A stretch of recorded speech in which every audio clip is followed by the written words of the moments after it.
ഞങ്ങളുടെ വീട്ടിൽ കാച്ചിരിക്കുന്ന ചക്ക ഇത് നല്ല നല്ല കൂഴച്ചക്കയാണിത്. ഇത് അവിയൽ വയ്ക്കാം. ഉണ്ടാ ഇത് ഒരു തൊടുപ്പിൽ തന്നെ ഒരുപാട് ചക്ക ഇത്തവണ കാച്ചിരിക്കുന്നതുണ്ടാ. ഇതിലിടയ്ക്ക് ഒന്ന് പിടിച്ചിരിക്കുന്നുണ്ടാ. കേടായിപ്പോയി ഇടയിലിരുന്നത്. അതിനെ ഞാനങ്ങ് എടുത്തിട്ട് ബാക്കിയൊക്കെ ഞാനങ്ങ് വേറെ ഏതെങ്കിലും കേടായിട്ടിരിക്കണമെന്ന് നോക്കിയിട്ട് അതിൽ വേറെ കേടൊന്നും ഇല്ലാത്തതുകൊണ്ട് മുകളിലോട്ട് വേറെയും ചക്കക്കളകൾ ധാരാളം ഉണ്ടായിരുന്നു.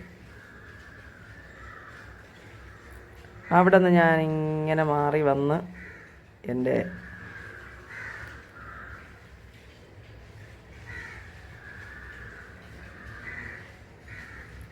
ഇതാണ് നമ്മുടെ വീട്ടിലെ കാന്താരി മുളക് കായ്ക്കുന്ന ചെടി. കാന്താരി മുളകൊന്നും ഇല്ല. കാന്താരി മുളക് ഇല്ലാത്തതുകൊണ്ട് ഞാൻ നേരെ നടന്നു എൻ്റെ പഴത്തോട്ടത്തിൽ എന്താണ് ഈ ആത്തിച്ചക്ക കാച്ചി നിൽക്കുന്നത് കാണിച്ചു തരാം. കണ്ടോ, ഇത്തവണ ഞങ്ങൾക്ക് ധാരാളം ആത്തിച്ചക്ക ഉണ്ട്.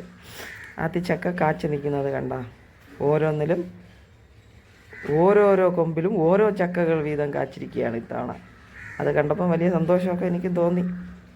കണ്ട, അതിൻ്റെ തടിയിരുന്ന് തന്നെ കുറേ കാച്ചിത്തവണ കണ്ട കായിരിക്കണണ്ട. കായുടെ ഭംഗിയെ കണ്ട, എന്ത് ഭംഗി കാണാൻ. കണ്ട, അടുത്തത് കണ്ട, കൊച്ചായിട്ട് കാച്ചിരിക്കുന്നു. ഇത്തവണ ഞങ്ങൾക്ക് ധാരാളം ആത്തിച്ചക്ക കിട്ടും. കുഞ്ഞു കായകൾ ധാരാളം അതിനകത്തുണ്ട്. കണ്ട, ഉയരോട്ട് നിൽക്കുന്നത് കണ്ട, എന്ത് ഭംഗി കാണാൻ. അടുത്ത വീഡിയോയിൽ കാണുന്നത് വരെ ബൈ.